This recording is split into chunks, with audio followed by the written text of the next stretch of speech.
one letter is from the superintendent, and the other one was apparently his wife had written a letter to the governor complaining about the way that the situation was handled. And the other letter is from the governor. Good, how you doing? Good. What's new? Same old. Okay. No, this is what. It's a good thing though, right? It is a good thing. I think Abby tried to use it at the school board too, and it wasn't So, Yeah. Well, I didn't even know it existed until I was rooting through. It was a what were your thoughts on that whole? a bunch of like recipes and whatnot. And these letters are like Yeah, stuck in I just, the rest. yeah, so what, I'm assuming they're gonna have to. Gonna have a sale at your dad's house, or are you? They already. I think we've gotten rid of just about everything. We might have a yard sale of junk, but that's about it. Hello. How are you today? I'm good, how are you? That should trigger. I'm Steve Thurston. I'm Marley. Right, I wasn't, yeah, Oh, it's just, I didn't know. Hi. Welcome aboard. Is it Glad to something be that? here. Well, hopefully we'll have some excitement to report today. None on my end.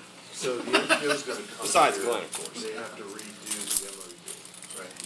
But yeah, Harry used to tell me. He told me a couple. He never got into the details of what happened, but apparently he had a really rough You know, experience when that occurred. so we'll bring. That was 1953. That's supposed to be a hostage situation there, and they armed 2 officers. So it's, I knew very well.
Okay. Good morning, everybody. Good morning, and we're going to call to order the 10 a.m. meeting for Tuesday, June 4th, the Board of Commissioners. If you would please rise for the Pledge of Allegiance. I pledge allegiance to the flag of the United States of America and to the republic for which it stands, one nation, under God, indivisible, with liberty and justice for all. Okay. Before we open up our public comment period for today's meeting, we did want to express our condolences to the families of some folks who are we're part of the county family, but they made a huge impact on county government and our community, and we just wanted to recognize them and, again, express our sympathies to their families and friends. The first is Don Azendorf. Don was a longtime controller here in Center County, the first ever when Center County went from a 6th class to a 5th class. We got a controller office, and Don filled that for many years, over 3 decades. And we just want to express our sympathies for him and his family. Also, I want to recognize Len Holliday. Len was a long-term election board member. He would serve often to replace certain folks when they were on the ballot, and so we just want to thank again Len for his service and for filling in sometimes when on the elections board. He was a really even-keeled gentleman, and we just want to express our sympathies.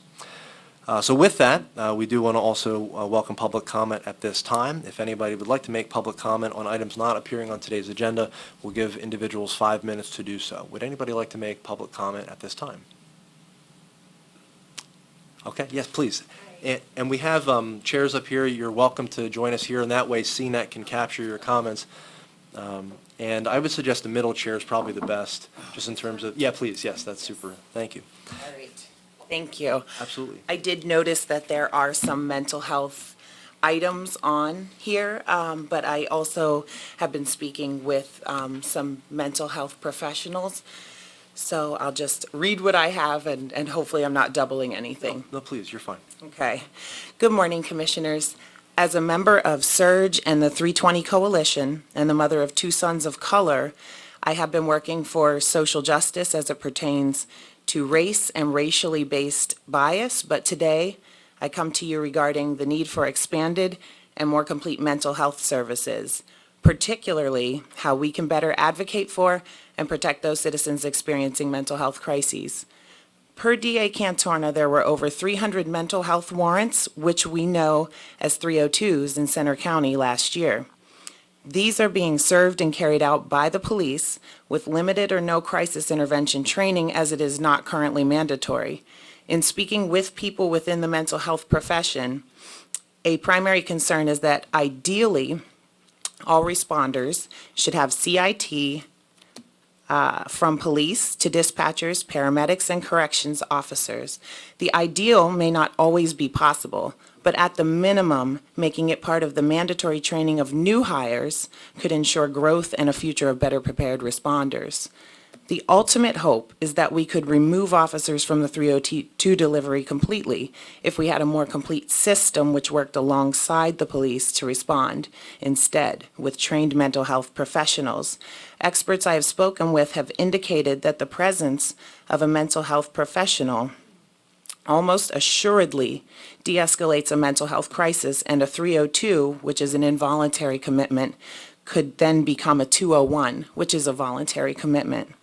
Obviously, this would be better for all parties involved, citizens experiencing a mental health crisis and the officers who are currently sent to respond. Not only does a 302 oftentimes heighten an already tense situation, but arguably permanently affects the citizen in many ways moving forward. For example, not sure many people realize this, but residents who have been 302'd can never again have a license to carry a firearm. In areas where hunting is a hobby and even a livelihood for some, a 302 would permanently destroy any chance of that. That is just one of many reasons de-escalation and the push towards higher numbers of voluntary commitments should be our goal. These will never be achieved by sending in law enforcement to do a mental health professional's job.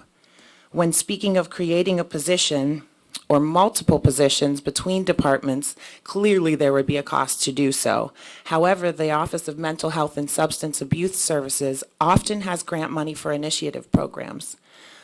Center County Mental Health should be able to advise on hiring of these positions, whether they be licensed social workers with direct behavioral experiences, professionals with bachelor's degrees in psych or soc with direct experience, and so on. I've gained a little bit of knowledge on this, on the ins and outs of what's available and how to get it, but clearly there are some with direct working knowledge who would be far better qualified to speak than I. I do know that Center County Mental Health began accepting proposals for a walk-in crisis center just recently, and that's also something we can support and promote. Not sure many citizens are aware of that possibility and the positive impact it could have on this particular population.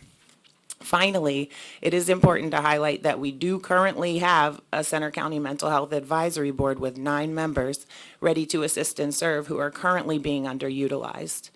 These are just a few of the ways we can work together to ensure a very vulnerable segment of our population is advocated for and protected. So many mental health professionals would love to be here emphasizing the need for reform, but they're out in the field working with clients, advising on boards, and so much more.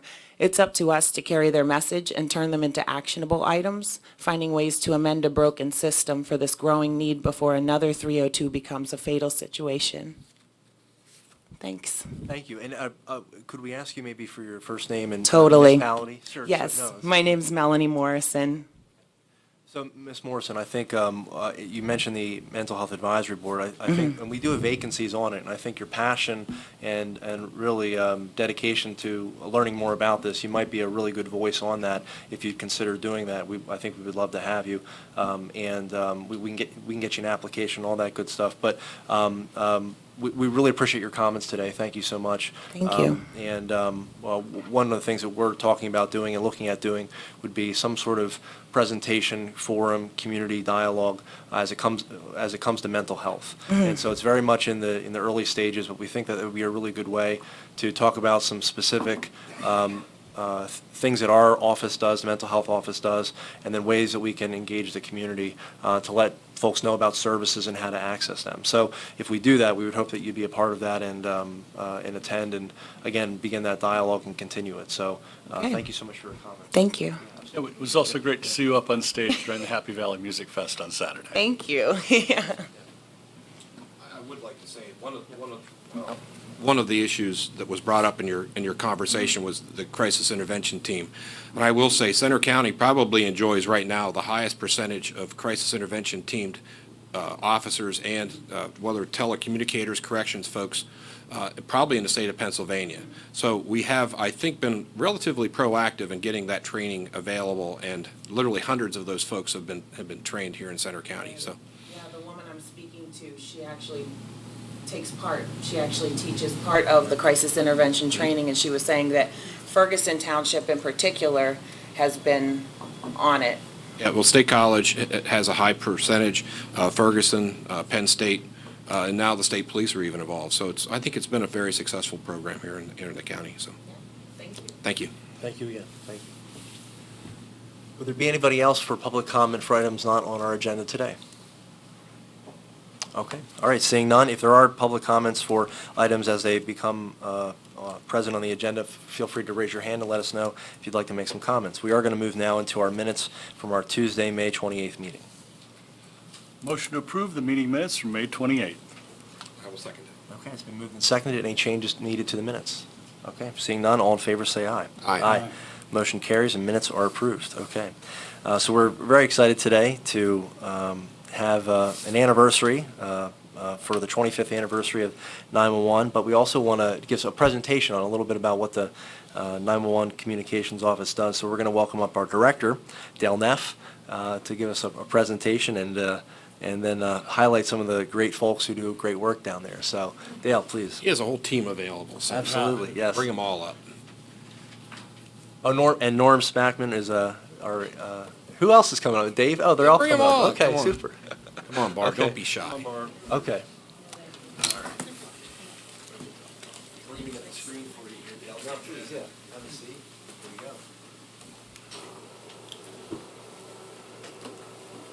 June 1 of 2019 marked the 25th anniversary of Center County 911. Could we may just give the names of folks who are up here? Sure. Dale, my apologies, please. Yeah, so, yeah. Barbara Barenti from our addressing department is there. Chris Demian, 911 dispatcher. In the industry, they're called telecommunicators, but I think more people understand dispatcher better. Dave Rolls, technical service supervisor.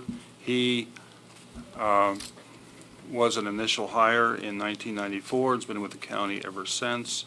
So he alone, I believe, is the only 911 department, emergency communications department person who's been here from the beginning. Of course, Norm is the assistant director, capable assistant director, who helps run the organization. But as I said, June 1 was the 25th anniversary, and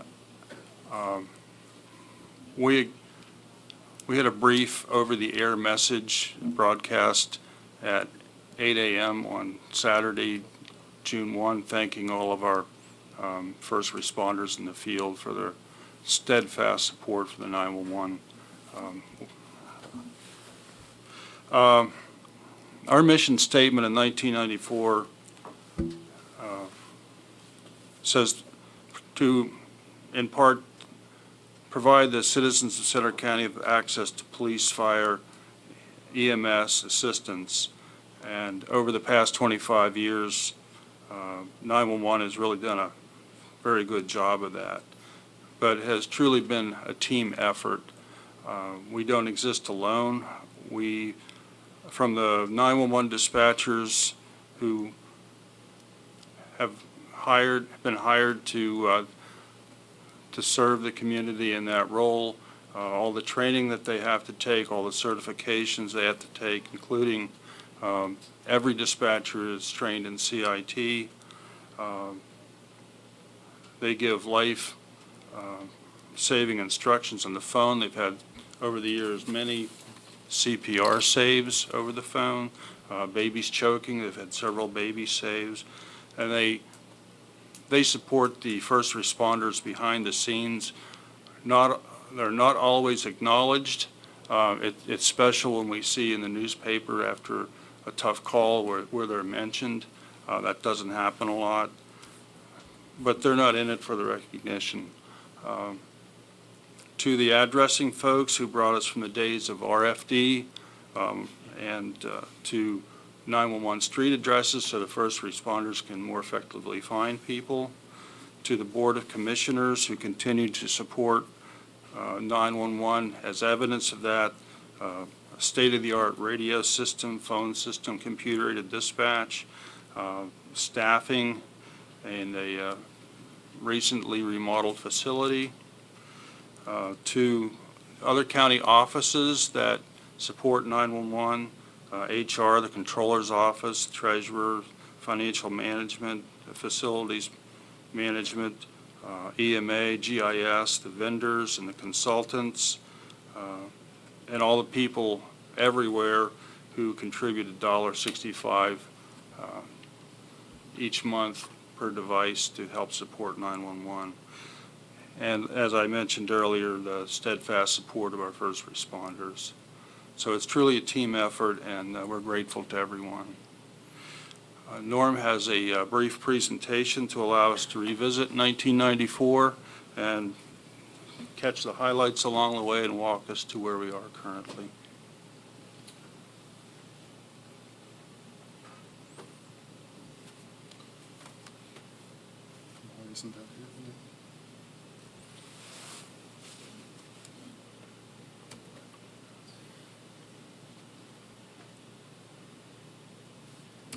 Question, Dale.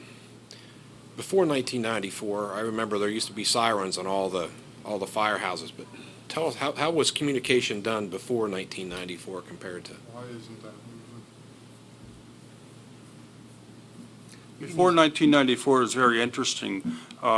Regional, you had one person, two-person communication center. I can remember that in Phillipsburg, Mrs. Katrine did the dispatching and call taking for the Phillipsburg area. Snowshoe Exxon did call taking and dispatching for the Snowshoe area. State College had dispatchers in the police department, and a lot of the first responders were notified by siren. So if they knew they heard the fire siren, they had a call and they would go to the station and find out what it is.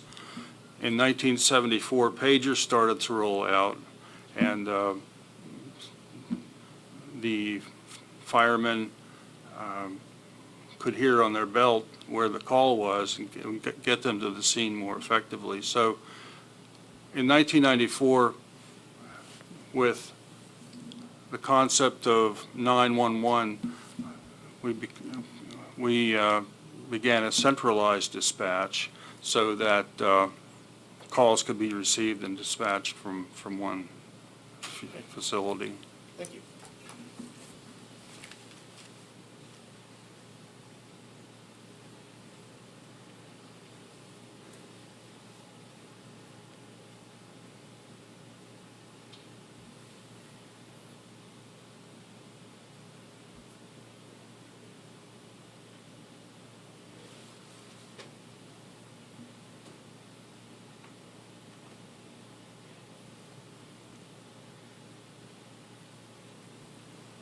This, what you're looking at is the first 911 space on the first floor of Willowbank.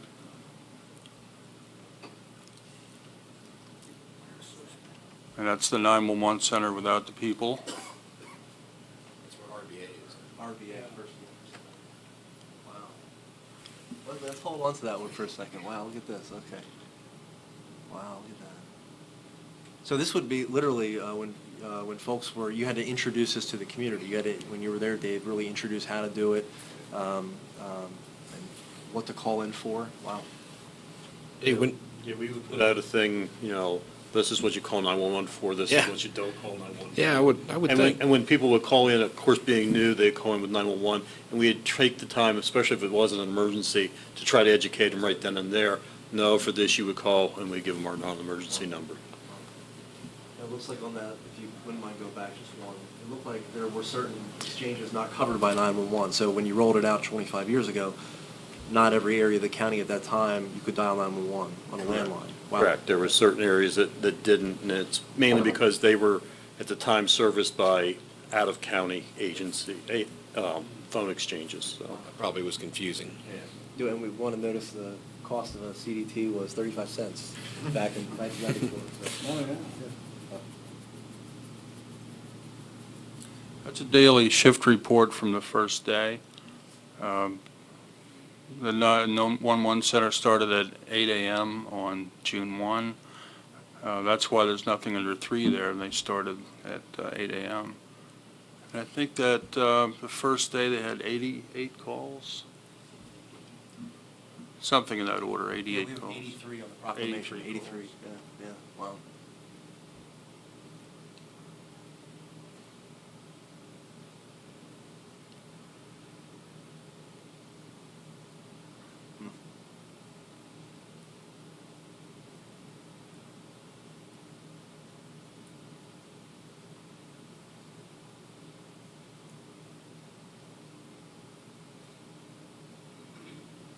Just wanted to mention, this was a major effort at the time to, like I said earlier, move the county from rural free delivery to rural routes to post office boxes and give everybody a 911 address. There was a lot of pain and associated with that. People had to change their addresses that they've had for 40 years, but as in the 911 world, the outcome of that was really beneficial to get help to their houses.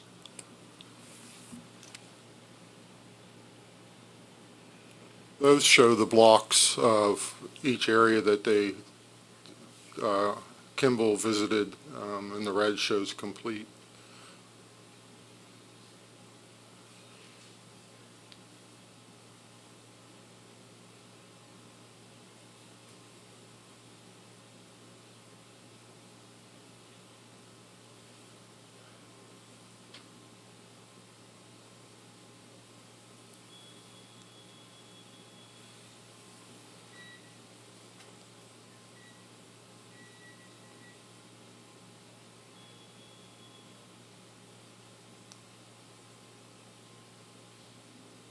So if there's an incident where there's, what would that be dispatched for? And that's a joint effort as well, here in the area as well. Yeah, there's 6 owners of this vehicle: the county, Penn State University, the Center Region Police Department, Center Region EMA. If there's a long-term incident, this vehicle gets deployed, or a community-wide event like an arts festival or something like that, bicycle race in the region. So this vehicle is deployed and staffed by dispatchers who have access to computer-aided dispatch and the radios, and they can take over communications and alleviate the burden from the 911 center and handle things locally. Remember, didn't we use it during the flood of 2016? Yes. Yeah, it was deployed, I think, in Milesburg. Yes. Yeah.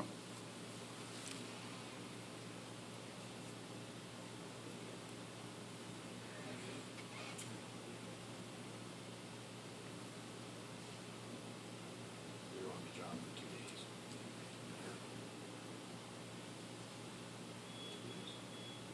2 days in.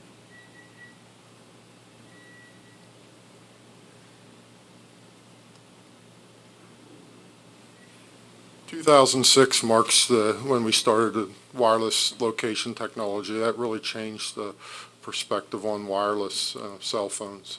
We've seen a drastic decrease in wireline since then. So 2006 was the first that we could locate via the cell phone technology. Do you know the percentage between voice over IP, landline, cell phone, any ballpark? Wireless is about 80% now, and VoIP and hardwired about the other 20%.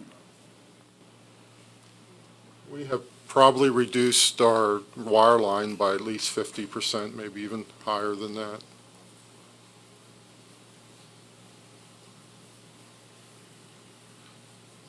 This is the data that wireline, if someone dials from a wireline phone, that's the data that they see. I think there's 30,000 records roughly in there right now. We maintain that daily.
It's like an Eagle Scout project. Yeah.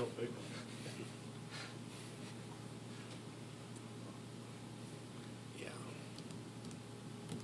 Wow. Just give the old generator away a couple days ago. Oh, no, that's what, yeah, the downstairs. Yeah.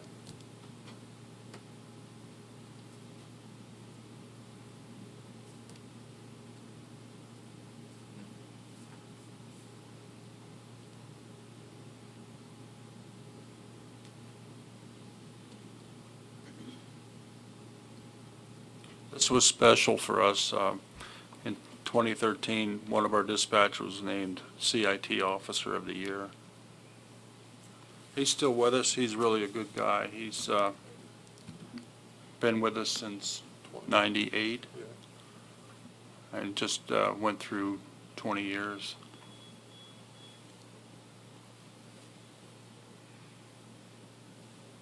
That's our present radio system that is deployed out into the tower sites all in one place at Schaumburg, Illinois, at Motorola. They set it up for testing. Interesting to see all the equipment in one place at Yeah. one time. Like a family reunion. Spread out.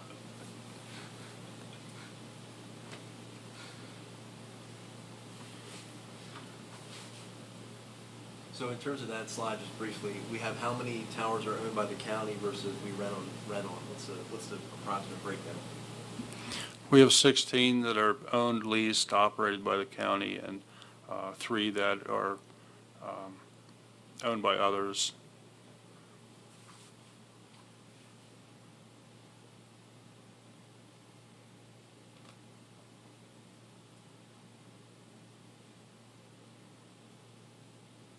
So I'm assuming purple means we have the coverage? Yes. All right, so there's maybe a couple of hollows along the Allegheny front that we have a little difficulty in, but the rest of it's pretty well covered. I still think you get some coverage, and just maybe not as strong as some of the other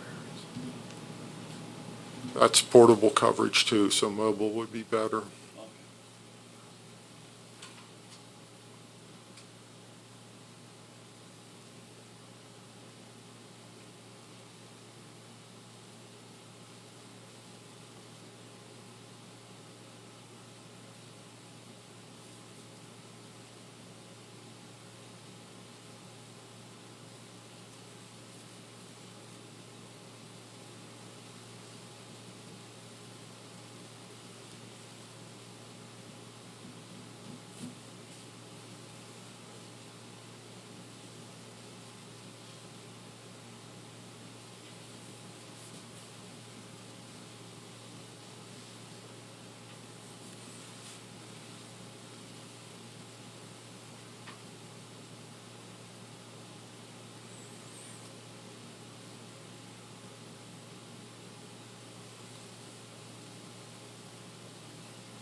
I like that last line.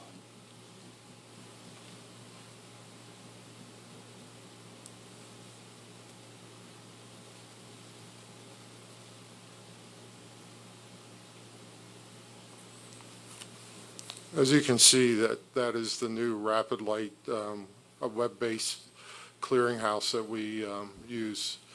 We implemented, I think, in March, is that correct? And we have seen great increase in location technology.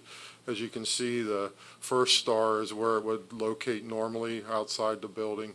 That is an actual phone call from my phone, and it located, I would say, within 4 or 5 feet where I was in the building. So it's a great improvement. That will eventually be added to our computer-aided dispatch from what we're told in one of the future updates. So it'll be automatic instead of a web-based type application.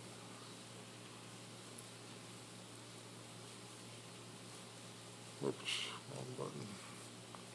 Looks like something like that would be very helpful in downtown State College, downtown Bellefonte. On campus, we're being off by 20 feet or 30 feet could be the difference between life and death. Beaver Stadium, for example, Yeah. and being off by 50 feet inside or outside the stadium. Yeah.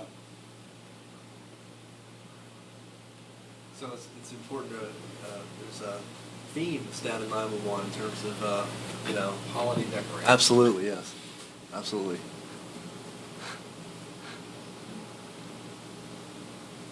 Oh, And it's the case where on Christmas, all the holidays, you're there at work. So it's important. Right, Chris? That's right, yeah.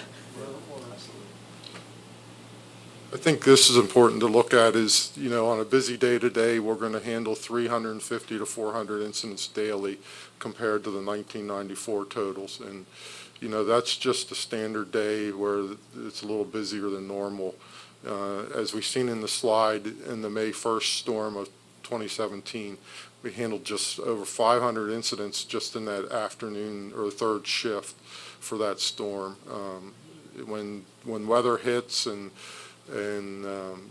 critical incidents happen, it goes from steady to extremely busy in a moment's notice. staff is ready and prepared and can handle more than triple the call volume, which is great.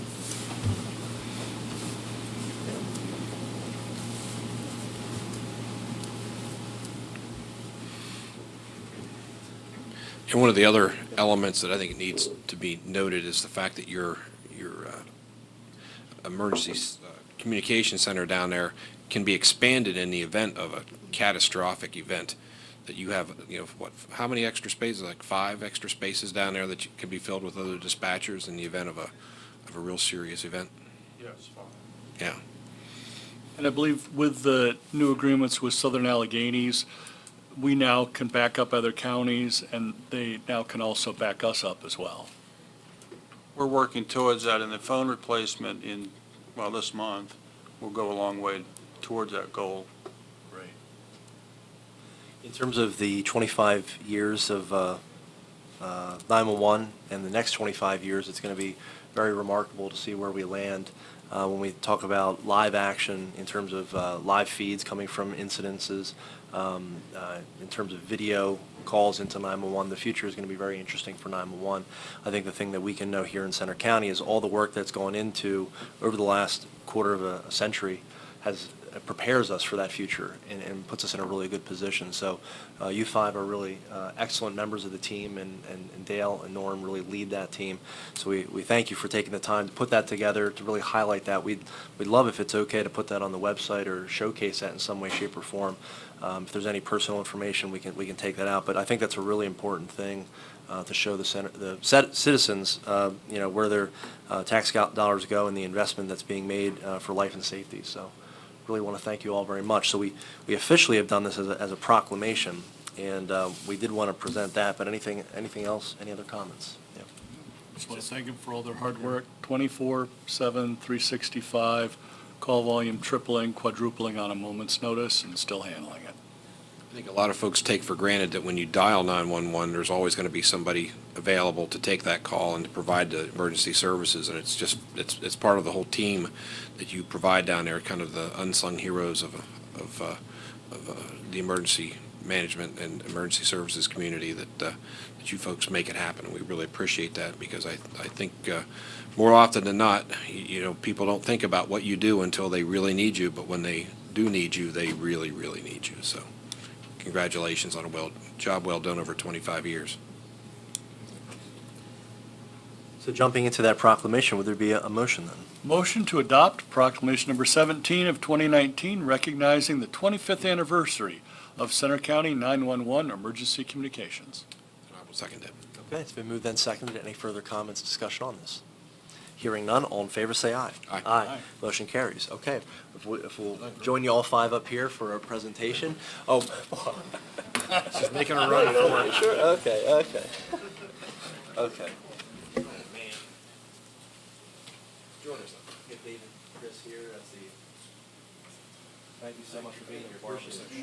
I never saw that part. Thank you very much. Thank you so much. Give that to you, sir. There we go. Oh, okay. All right. Yeah, I'll be can on you get the us other all side. in? Oh, sorry. Okay.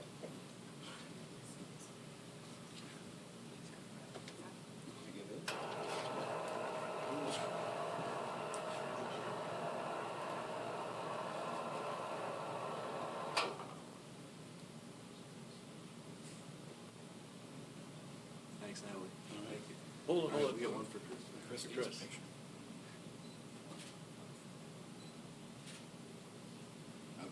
Everybody? Thank you all once again. Congratulations. Thank you. Thanks. Well done. Good job for hanging in there 25 years. Yeah.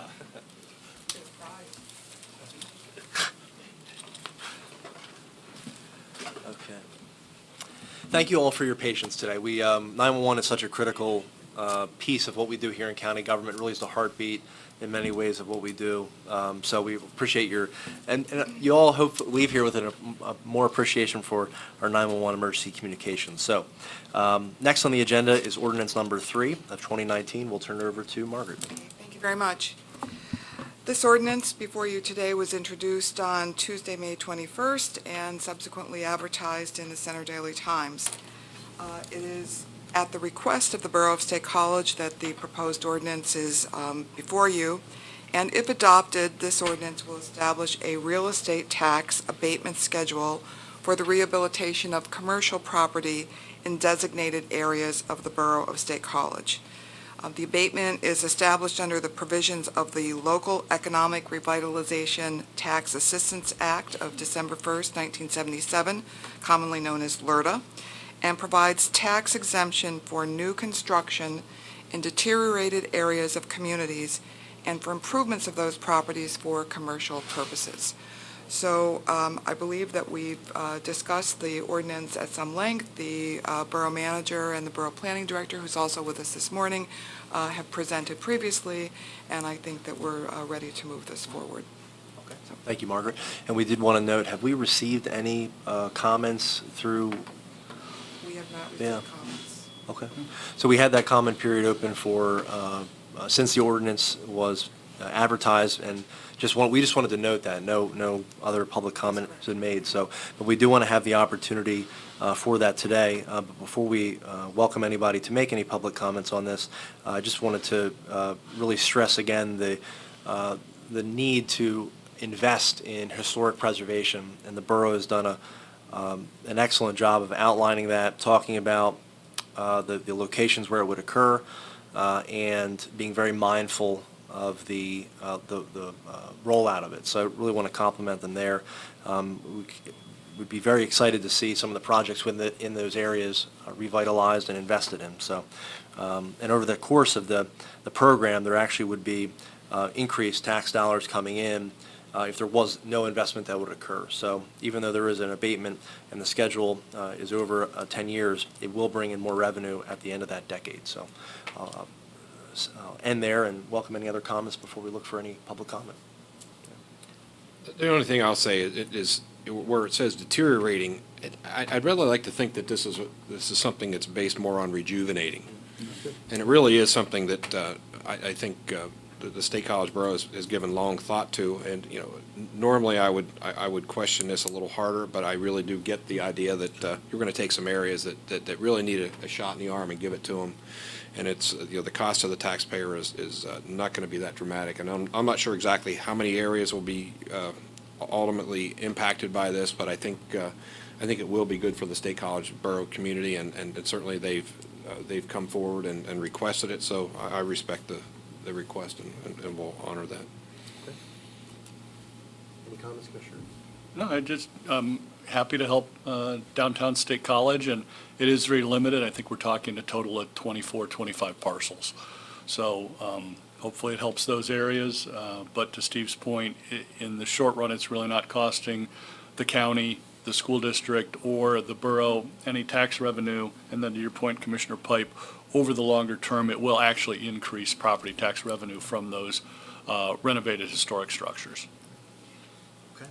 All right, so with that, we look for a motion, and then what we can do is we can accept any public comments. So would there be a motion? Motion to adopt ordinance number 3 of 2019. I will second that. Okay, it's been moved and seconded appropriately. Any public comment on this? Any feedback, thoughts on this? Okay. We'd want to note that the State College Borough Council unanimously adopted this several weeks ago.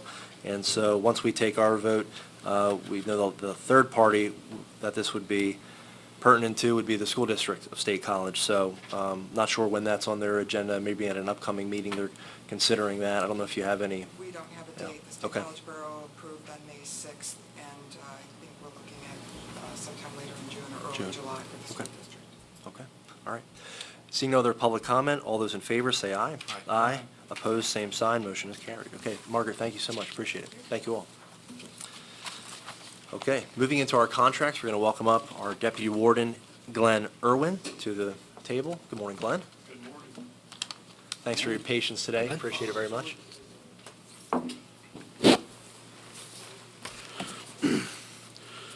We come today to seek approval on the contract with the Nuctech Corporation to provide the Center County Correctional Facility a full-body scanner. We began our research on this process back in the fall of 2018.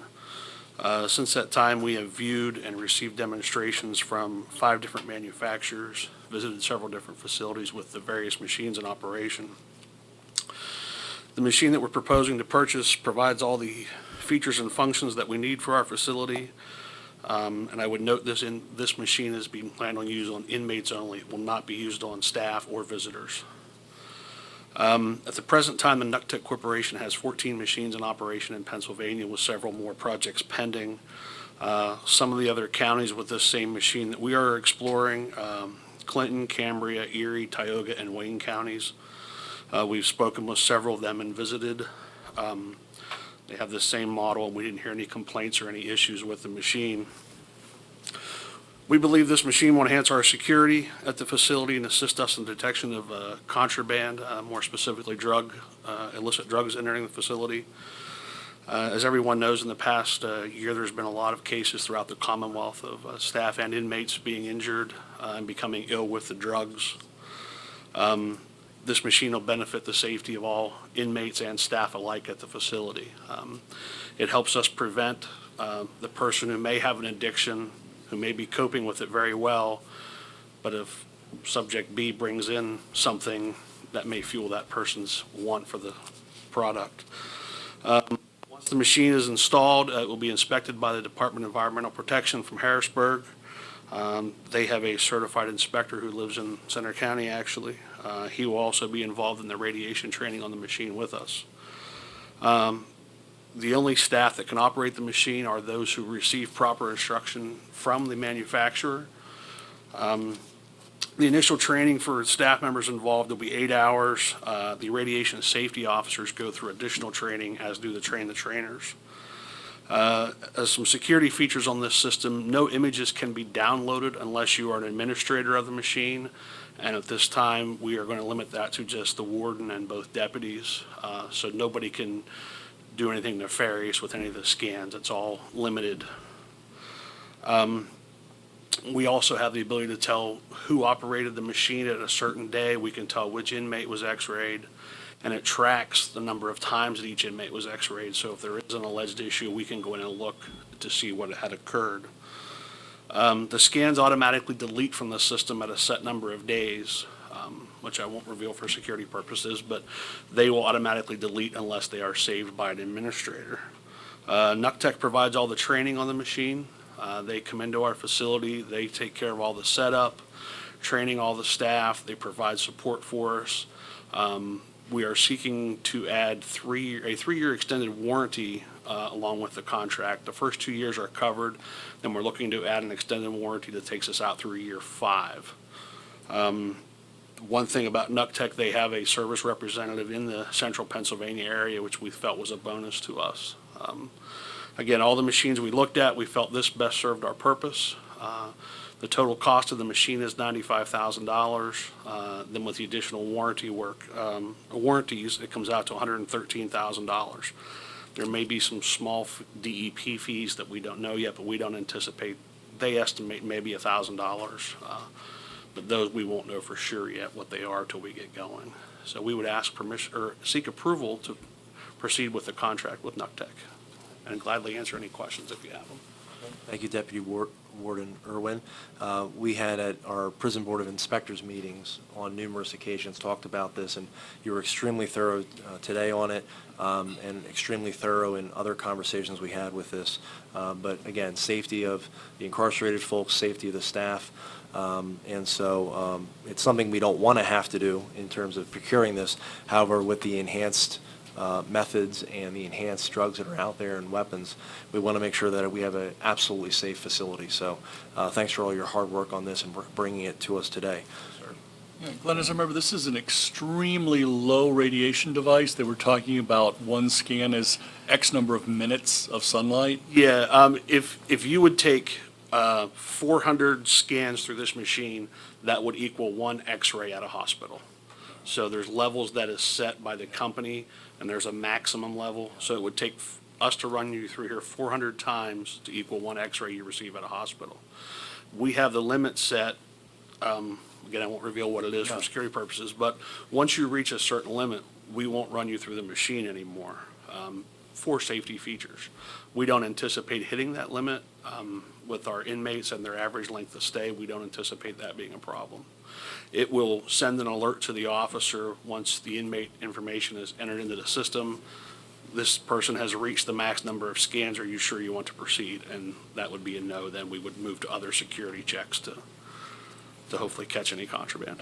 And as I remember, the computer portion of the system is so powerful, it can not only detect harder contrabands like weapons, but it can also detect soft items inside of body cavities. Yes, Which helps significantly with detecting drugs and other items. Yes, it looks for the density in items within the human body, and it alerts the operator to where they may be, and then we can follow our protocols, which will be in place, what to do if Right.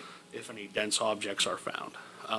One of the features with the saving the scans for X number of days, if we scan an inmate today, and then we scan him next week and we see two different things, that sends a red flag. Your body shouldn't change in a week unless you had some type of injury or something, so. So this definitely sounds like it'll increase safety for our inmates, staff, and visitors at the Center County Corrections Facility. Yes. And we will have a 5-year warranty. Yes, we will. Maintenance. Yes, we will. All right, that's great. Yep. All right, so we'd look for a motion at this time. Motion to add the agreement with Nuctech US Inc. to next week's consent agenda. I'll second it. All right, it's been moved and seconded. Any public comment on this item? Okay, seeing none, all in favor, say aye. Aye. Aye. Motion carries. Thank you very much, Thank you very Deputy. much. Appreciate it. Thanks, Glenn. Okay, next, we have our Director of GIS, Nick Barger, and we're going to talk about a contract renewal. Thanks for your patience, Nick. How are you today? Great, how are you guys doing? Good. Morning. All right, so this is a yearly contract renewal that we get. It's for our Esri software. It goes to the support and the technical support, the upgrades that we get throughout the year, and any other problems that we tend to get that arise.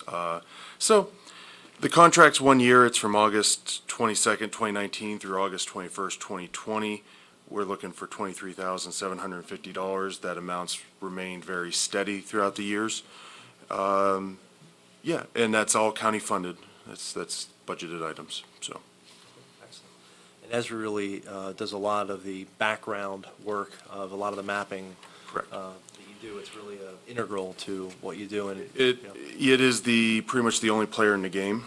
It's the easiest player in the game, and it goes to everything that we do. That's web mapping. Our elections results webpage was done through Esri software.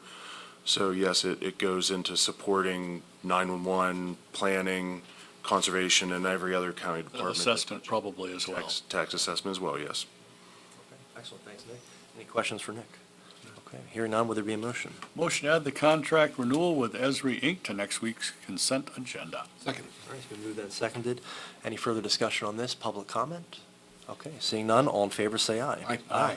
Motion carries. Nick, thanks so much. Thank you. Thank you. All right, for our Human Services contract, we'll welcome up Natalie Corman. We have 5 of them today. Good morning, Natalie. Good morning. So the first 2 contracts are specific to the upcoming new fiscal year, July 1, 2019 through June 30, 2020. So the first is with Treatment Trends for $5,000, and the second is with Pyramid to also provide drug and alcohol services with a contract total of $40,000. Both of those are funded through our federal and state grants that we receive for drug and alcohol services. The third and fourth are with Marikey, Pennsylvania, to provide mental health services specific to our family-based services for children's and family. That contract total is $12,000. The county share is $553,000. And the contract total with JS Transportation to provide emergency transportation, that contract total is $25,000.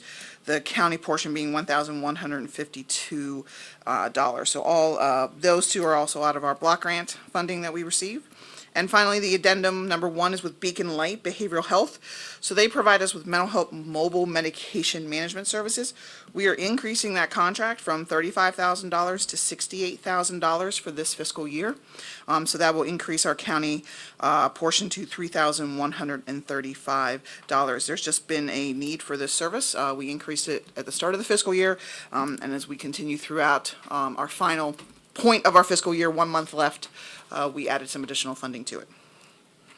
So Natalie, just to jump back to 1 and 2, you mentioned that's from the federal grant. Is that that new federal grant that we got over 3 So years? SOAR funding and case management, the treatment trends, we've always been in the typical state, but the federal is some, funding that will take us out of our state obligation and receive it from our federal. So outpatient, detox, inpatient, all of it is part of that grant. Are we increasing that number, or are we basically just using federal instead of? We are using federal. So we're not. It's not Yeah, an increase. we're not increasing it. Just based on this past fiscal year, we are trending, we are putting contracts through as we have trended this past fiscal year. But we'll make any changes if we see an increase again for a need. And then for item 5, can you give an example maybe of what that type of service would look like? So they go out into our community to meet with individuals to review their medication. Sometimes it might be an individual who was recently had a medication change, or a medication was received during an inpatient stay. And so they're able to go into the community and meet with the individual at their home and provide that oversight in terms of how's the medication working, side effects, the management of it. It's a really, incredibly helpful service for us from that mobile standpoint. And we have just seen an increased need for it out of our base dollars. Obviously, it's funded through our medical assistance provider as well. So this is for individuals, throughout the county that we fund through our base dollars. So it's just, we just met yesterday to review our contracts, and it was a surprise at how much of an increase we've had for this request. Case managers are seeing a benefit to it, and I think are encouraging individuals to use the service. And in terms of where that funding is coming from, is that coming from, where? It is coming through our block grant dollars. So as we finish out our block grant year, we're looking at what services haven't been utilized to their contract maximum amount. So if the service just has been underutilized, then we shift those dollars over and we fill it with the providers that have seen an increase in their service needs, increase in their costs. So yesterday was a big day for us in terms of, kind of finalizing what the rest of this month will look like. But so it's not new money. It's not more money for us. I mean, even if the county portion increases, that's still part of our overall match that we are bound to through the block grant. Yeah.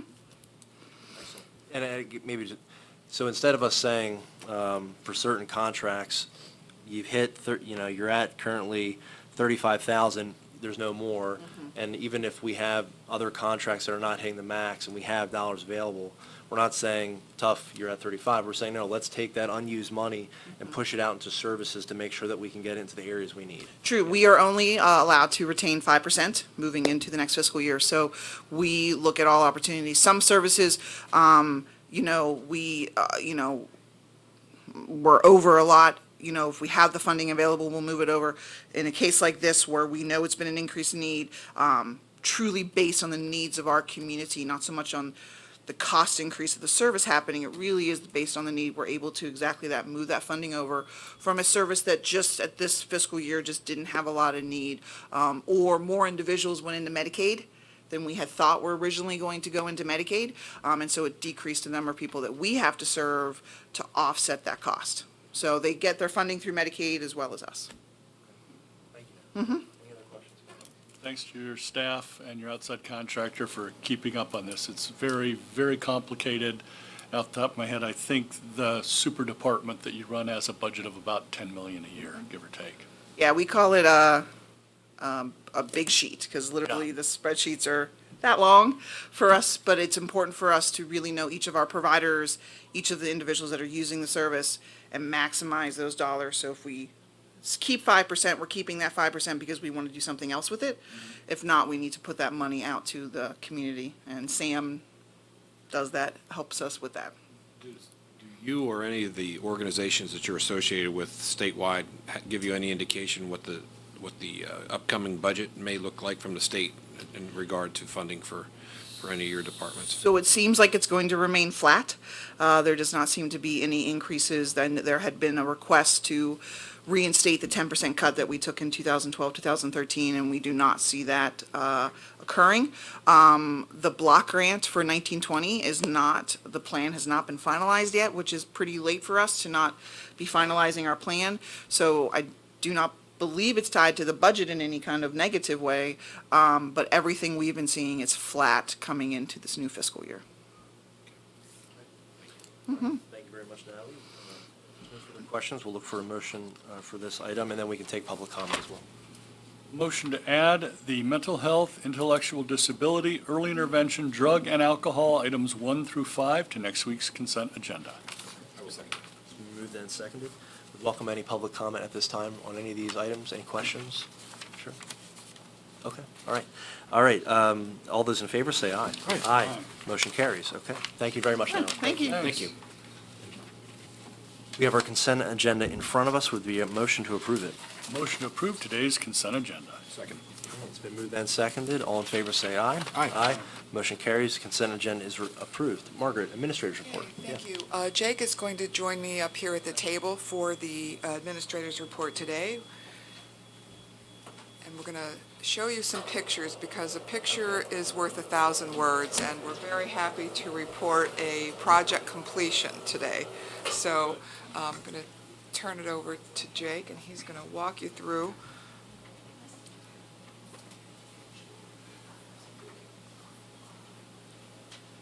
I feel like there should be a drum roll. Do you know which project? Is this the new sign out front? Pardon me? Is this the new sign out front?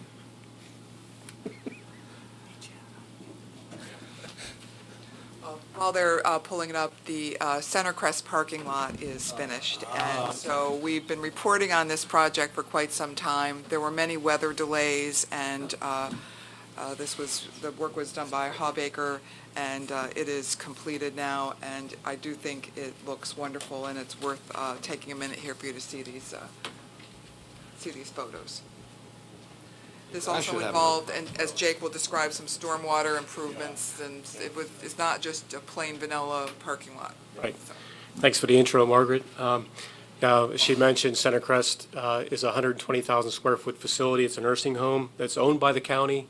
Under arrangement, it's leased and operated by a nonprofit entity. There's about 230 residents at Center Crest. And for the last 2 years, the county has been working on a project jointly with the Center Crest folks to develop a parking lot area in the back. And reason we endeavored into this project is, first of all, there was inadequate parking at the facility. There's 142 spaces that were existing there. So for the number of residents, it was clearly underparked. There was also some stormwater issues, as Margaret pointed out, that needed addressed in the back of the property. This project solved two major issues, one dealing with a shortage of parking, and then dealing with the storm drainage problems that were affecting adjoining property owners next to the Center Crest facility. So what you see in front of you there on the screen is the additional parking spaces, and then there's also the larger stormwater basin that was developed as part of the project. These two pictures are from the upper section of the parking lot looking down. This is 70 additional parking spaces, bringing the total to 212 spaces. The majors, if I can, where the laser pointer is, these homes here on Wilson Street were essentially affected by stormwater runoff that was coming off the hill and running across their properties. It was also creating problems with an inlet on Wilson Street with the back side entrance to Center Crest. This parking lot development, along with the stormwater improvement project, solved those problems. So hopefully we don't have any issues with all the rain we've had here in the last 6-7 months. We haven't had any complaints. I don't know if you folks have heard anything, but so hopefully it took care of those issues. Again, a little closer look from where you enter the parking lot area. And finished up, I think, about 3-4 weeks ago. There's some minor items that they need to take care of. But hopefully, again, this should solve the problems. Regardless of what happens with the Center Crest facility, this parking is necessary to provide that additional space for future activities. The project came in at a bid price of $424,000 with change orders. The final amount should be around $374,000. So once it's all said and done, there's about a $50,000 savings from the initial bid price that we agreed to with Gleno Hawbaker. Again, it's been a long 2-3 years going through this process, not only with the borough, but the weather issues we were hoping to wrap up last fall. But Hawbaker was able to get in there this spring and do the final paving and finish it up. Have you had any feedback from the Center Care folks? I would think that probably alleviates a lot of their employee parking issues, and I'm sure they're. No, I think they're happy to have it, because for them, a lot of their employees are parking in the upper section right now. In the last few months, until Hawbaker gets out of there, I think, Center Crest folks will feel more comfortable parking in that back area. Should be a lot safer, too. There's lighting in that area as well. So all around, it was a pretty good project. Thanks to both Margaret and Jake for shepherding this through, getting it finalized. It's nice to always be able to check it off. Absolutely. Yeah, it's really going to, again, like you said, Jake, hit the nail on the head. Helps them out until they leave, and then once we utilize the facility for the next purpose, it'll be a really good asset to the facility. So, Correct. Thank you so much. Appreciate it. Nice job. All right, Pat. All right. And staying on the theme of paving, liquid fuels, we're going to welcome up Mike Bloom, Assistant Director of our Planning Office, and we've got a change from a previous liquid fuel allocation. Good morning. Morning, Mike. Yeah, as you highlighted there, the item in front of you now is a change of scope from a 2005 liquid fuels allocation that was awarded to Taylor Township in the amount of $45,517. At the time when they made their request for this funding, they were looking at establishing a new maintenance building in Taylor Township, and for a variety of reasons over the years, that project just has not come to fruition. Meanwhile, the township supervisors have acknowledged that some road maintenance work has elevated to the point of a higher priority in terms of their annual work program, and that has necessitated them requesting a change of scope for this liquid fuels contract. Ultimately, what they're doing is they're putting out a bid for tar and chip on several miles of roadway. Don't have the specific identified roads at this point, other than having been out there, having toured some of their locations. It's a needed project. So at this point, what we would be looking for the Board of Commissioners to take action on is approving that change of scope, and then subsequent step beyond that, we would notify PennDOT, who has already given the okay in terms of eligibility and in terms of their feelings on the change of scope. They just need some official notification from the county saying that the Board of Commissioners is comfortable with this change as well. We would notify them with a letter, and it would allow Taylor Township to proceed. Excellent. Okay. Thanks, Mike. Any questions, clarification from Mike? Mike, do you know, does Taylor Township take advantage of the county's dirt and gravel road program? I believe they have in the past. The board has changed over significantly in the last couple years.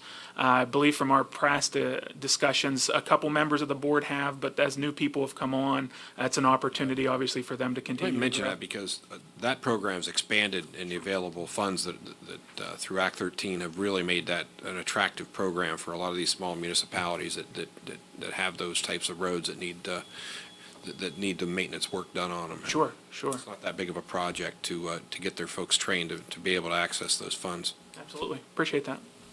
Okay. Thank you, Mike. Hear no further questions, comments. Would there be a motion? Motion to approve the change of scope for the 2015 County Liquid Fuels Award to Taylor Township. We'll second that. It's been moved and seconded. Any final discussion? Seeing and hearing none, all in favor say aye. Aye. Motion carries. Thank you very much. Hey, thanks, Mike.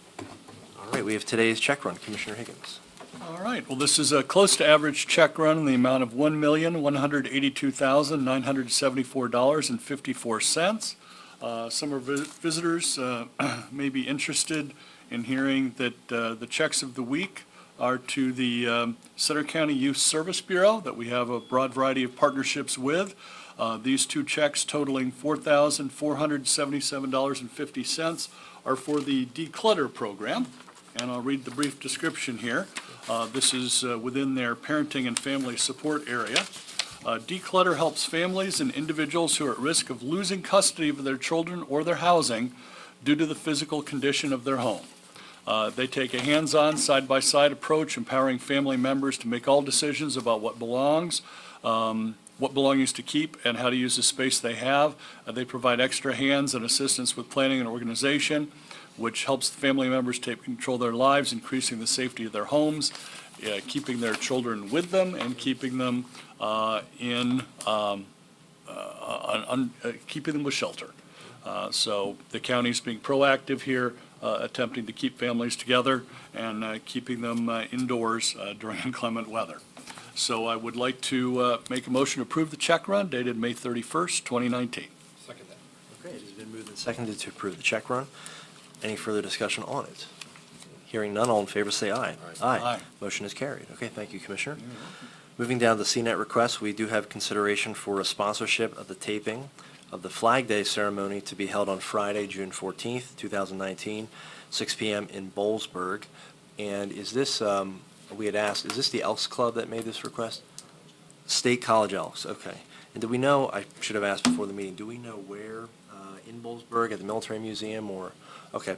At a future meeting, we'll have a meeting next Tuesday, we can find out where that's going to be at, because some folks might want to attend the Flag Day ceremony. Oh. It usually is at the military museum. Oh, it's at the Military Museum. Well, yeah, we can just go directly to the source. Yeah, okay, thank you, Stephanie, at the Military Museum. Okay. So Flag Day coming up, would there be a motion to sponsor the taping? Excuse me, motion to sponsor the taping for the Flag Day ceremony held Friday, June 14th at the Military Museum in Boalsburg at 6 p.m. I will second that. Okay. It's been moved and seconded. Any further discussion on this? Hearing none, all in favor say aye. Aye. Motion is carried. All right. Still waiting for those? Still waiting. Okay. No Okay. report this week, sir. Okay. Thank you, Commissioner. Margaret, any executive sessions to report? No executive session to report. Okay. We have the balance of our schedule coming up here. Any final questions from the press before we look to adjourn? Okay. Okay. All right. We would look for then a motion to adjourn at 11:07. Motion to adjourn at 11:07. All in favor, say aye. Aye. We are adjourned. Thank you all very much. Thank you.